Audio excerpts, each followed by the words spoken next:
दैत्य गुरु शुक्रदेव का राशि परिवर्तन हो चुका है 30 मई को और ये 7 जुलाई 2023 तक कर्क राशि में ही संचरण करेंगे, जो कि नीच के मंगल के साथ अपनी युति बनाएंगे।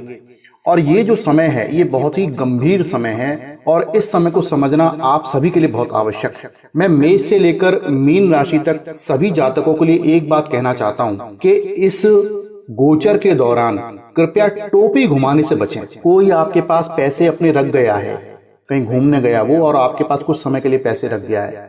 आप यदि कैशियर के पद पे जॉब करते हैं और कंपनी का पैसा आपके पास रखा हुआ है, किसी दूसरे का पैसा रखा हुआ है, तो कृपया ऐसे पैसे को अपनी विलासिता के ऊपर खर्च ना करें। ये मेरा सीधा सीधा आपको कहना है। ना ही शेयर मार्केट में लगाना है, ना ही जुआ सट्टा में लगाना है, ना किसी को उधार देना है। मेष से लेकर मीन राशि तक वालों के लिए मैं बता रहा हूं, अपनी सुख संपन्नता पर जो भी पैसे खर्च करने हैं वो अपने कमाए हुए खर्च करने हैं। आप पैसे निवेश तो कर सकते हैं, वो भी बहुत सावधानी से करने हैं, लेकिन किसी दूसरे के पैसे को हाथ नहीं लगाना है। मेष से लेकर मीन राशि तक वालों के लिए मैं आपको बता रहा हूं, नहीं तो आप किसी बड़े संकट का सामना कर सकते हैं। मैं पहले राशि परिवर्तन के वीडियो नहीं बनाया करता था, लेकिन अब बहुत सारे ऐसे लोग हैं जो अपनी समस्याओं को स्वयं न्योता देते रहते हैं, तो मैंने ये सोचा कि क्यों ना मैं ये वीडियो बनाने प्रारंभ करूं ताकि आप निर्णय ले सकें। और एक डायरी पेन लेके बैठा करिए, जब आप मेरे वीडियो देखते हैं डायरी पेन लेके बैठा करिए। मैं आपको डेट से डेट सारी चीजें बताने लग रहा हूं अब, तो कम से कम उस समय जो निर्णय लेने हैं उन निर्णय को समझने का प्रयास कीजिए। देखिए, एक तो शनि के साथ मंगल का षडाष्टक योग चल रहा है, जो कि दुर्घटना का योग, सभी राशियों के लिए दुर्घटना का योग। और इस समय आपको जो अपनी वाणी पे संयम रखना है वो तो रखना ही, वाणी तो आपको संभाल के निकालनी है। अब उसमें नया जो पेज आ गया है, नया जो योग आ गया, वो है शुक्र का राशि परिवर्तन, और ये आपको सुखों के ऊपर पैसे खर्च करने को प्रेरित करेगा। ये एक्स्ट्रा मैरिटल अफेयर की तरफ आपको प्रेरित करेगा। सुबह रीता के साथ, दोपहर को गीता के साथ, शाम को सीता के साथ, फिर प्रेम डाक, और शाम घर पर सुशीला तो बैठी हुई है। इस आदत से आपको बाज आना है। ये जो आदत है आपको कहीं का नहीं छोड़ेगी। बहुत सारे जातक हैं जिन्होंने अपनी कुंडली का विश्लेषण करवाया और जिनकी शुक्र अच्छी स्थिति में है, और उन्होंने अपने शुक्र का सत्यानाश करके पटका हुआ है, और जीवन में सारे कलेश उस शुक्र की वजह से ही वो ले आए। क्योंकि पुरुषों की एकमात्र बीमारी है, शुक्र को वो कंट्रोल कर ही नहीं पाते। शुक्र उनको बढ़िया मिल जाते हैं तो सबसे पहले उसका सत्यानाश जब तक वो नहीं कर देते हैं, जब तक मानते नहीं हैं। और संयमित जीवन जब आप नहीं जीते हैं तो फिर शुक्र आपको वहां पहुंचा देते हैं जहां आपको नहीं पहुंचना चाहिए। मेष राशि वालों के लिए यदि मैं बात करूं तो मेष राशि से चौथे भाव में शुक्र संचरण करेंगे, और यहां पर शुक्र दिग्बली होते हैं। शुक्र आपके सुखों में वृद्धि करेंगे, लेकिन आपको इस बात का ध्यान रखना पड़ेगा कि कोई आप अभद्र व्यवहार ना करें। होता यह है कि जब हम सुखों का भोग करने लगते हैं तो हम सब कुछ भूल जाते हैं, अगला पिछला। भाई साहब, थोड़ा याद रखिए, किसी का अपमान नहीं करना है, अभद्रता का परिचय नहीं देना है, और अपने जीवन साथी के स्वास्थ्य का आपको ध्यान रखना है। इसके बाद यदि मैं वृषभ राशि की बात करूं तो वृषभ राशि से तीसरे भाव में शुक्र संचरण करेंगे। आपके लिए ये समय श्रेष्ठ है, क्योंकि मंगल यहाँ पर पहले से संचरण कर रहे हैं और ये आपके पराक्रम में वृद्धि करे हुए हैं। लेकिन फिर भी मैंने आपसे ये कहा है कि टोपी घुमाने वाले पैसे का इस्तेमाल नहीं करना है। अपने ऊपर उतने ही पैसे खर्च करने हैं, अपनी लग्जरी लाइफ उतनी ही बनानी है जो आपने कमाया हुआ है। लोन लेकर और उल्टे सीधे कामों को करके अपने सुखों में इतनी वृद्धि मत कर देना कि कल आपको भुगतान करते समय, कल जब समय परिवर्तन हो, जब आपको इसकी कीमत चुकानी पड़े, तो फिर आपको कष्ट। इसलिए इस बात का आप ध्यान रखें, और आपको संतान पक्ष से भी लाभ होगा। और अपने विपरीत लिंग का आप सम्मान अवश्य करें, महिला वर्ग का विशेष सम्मान करें, और यदि आप महिला हैं तो पुरुष वर्ग का सम्मान करें।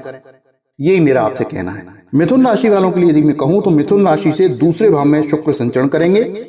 आपको अपनी गलत संगति से बचना है, वाणी पर विशेष ध्यान देना है। पैसे आपके पास बहुत आएंगे, लेकिन आप इस पैसे को निवेश करिए, निवेश करिए। मैं दोबारा कह रहा हूं, आप इसको निवेश करिए।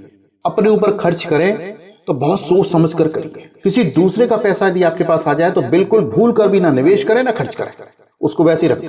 उसमें कोई टोपी घुमाने की आवश्यकता नहीं है, और गलत खान पान से आपको बचने की आवश्यकता है। कर्क राशि की बात करूं तो कर्क राशि में आपके सुखों में वृद्धि तो मुझे दिखाई दे रही है, लेकिन कोई फालतू की टोपी ना घुमाएं, एक्स्ट्रा मैरिटल अफेयर में ना रहें। दाम्पत्य में परेशानी शुरू होने के संकेत हैं। दाम्पत्य को संभाल कर अपनी धर्म पत्नी से फालतू की भाषणबाजी ना करें, ये मेरा आपसे अनुरोध है। किसी से भी व्यवहार करते समय आपको सचेत रहना है। किसी को फालतू में औकात ना दिखाएं, ऐसा मेरा आपसे फिर से अनुरोध है। ध्यान रखें, आपको आपके कर्मों का ही परिणाम मिलता है। भाग्य तो उसके बाद डेवलप होता है, जब आप पहले कर्म कर देते हैं उसके बाद आपके भाग्य का निर्माण होता है। कर्म आपको पहले करने होते हैं। अब यदि मैं सिंह राशि की बात करूं, आपको अपने खर्चों पर विशेष नियंत्रण रखना है, अपने जीवन साथी के स्वास्थ्य का ध्यान रखना है। करियर ठीक है, लेकिन वासनात्मक क्रियाओं पर अंकुश लगाना बहुत आवश्यक है। इस समय आपकी वासनात्मक क्रियाएं चरम पर पहुंच जाएंगी और जहां पर अनियंत्रण हो जाता है ना, वहां पर सिर्फ नुकसान होता है, लाभ कुछ नहीं होता है। अब यदि मैं कन्या राशि की बात करूं तो आपके लिए ये संचरण उत्तम है, लेकिन फिर भी नियंत्रण आवश्यक है। सामाजिक रूप से, आर्थिक रूप से गोचर आपके लिए ठीक है। बस अपनी वाणी पर आप संयम रखें, खान पान का आप ध्यान रखें, नियमित जो कार्य है वो नियमित रूप से निपटाएं, पेंडिंग ना डालें, सुखों पर भी ध्यान रखें तो कामों पर भी ध्यान रखें, ताकि ये गोचर आपके लिए बेहद लाभदायक स्थिति में बना रहे। कोई ऐसा काम ना करें जिससे कि बदनामी होने के योग बन जाए। महिला का सम्मान करें, और यदि आप महिला हैं तो पुरुषों का सम्मान करें। किसी से फालतू उलझे नहीं। वाहन चलाते समय विशेष सावधानी रखें। बात करते हैं तुला राशि की। आपके लिए ये गोचर ठीक नहीं है, ऐसा मैं तो नहीं कहूंगा, लेकिन हाँ फिर भी आप ये बात मान लीजिए कि ठीक नहीं है, आपको सावधानी बहुत आवश्यक है।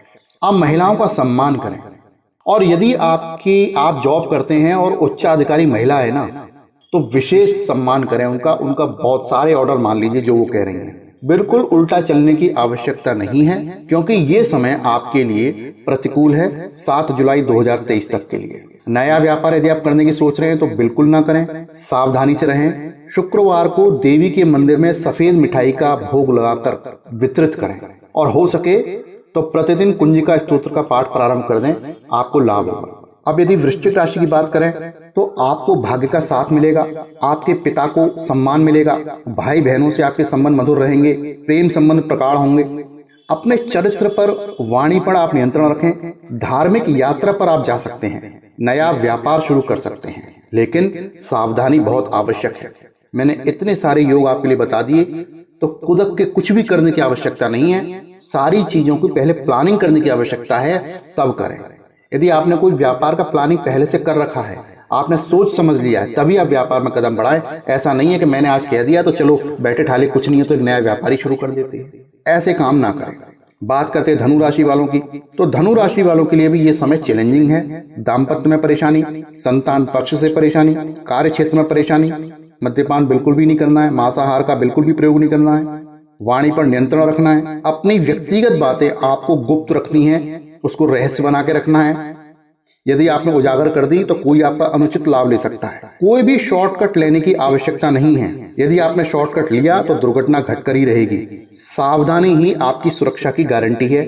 इस बात को आप कागज पे लिख लें, भूले नहीं, 7 जुलाई 2023 तक के लिए। बात करते हैं मकर राशि की। आपके लिए गोचर ठीक है, पर ठीक है तो इसका मतलब ये नहीं है कि आप कुछ भी करने लग जाएं। यदि आपके दाम्पत्य में पहले से प्रेम है तो निश्चित रूप से प्रेम बढ़ेगा, और यदि पहले से परेशानी है तो निश्चित रूप से परेशानी बढ़ेगी। तो आपको करना क्या है, आपको माहौल संभाल के रखना है, अपने पक्ष में बना के रखना है। दाम्पत्य में कोई परेशानी ना आने दें, एक्स्ट्रा मैरिटल अफेयर से बच के रहें, वाणी पर नियंत्रण रखें, गाड़ी चलाते समय, वाहन चलाते समय सावधानी रखें, तो ये गोचर आपका ठीक ठाक निकल जाएगा।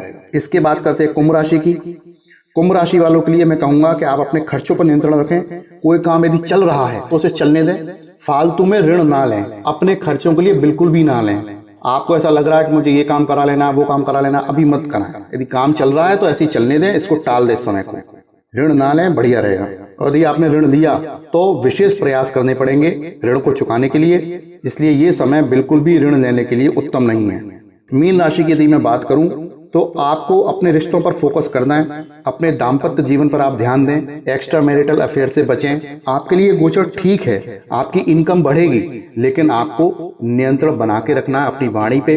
वाहन चलाते समय कोई टोपी नहीं घुमानी है, आपको किसी से अभद्र व्यवहार नहीं करना है। अपने सुखों पर जो भी आप खर्चा करें वो नियंत्रण में करें, ऐसा मेरा आपसे अनुरोध है।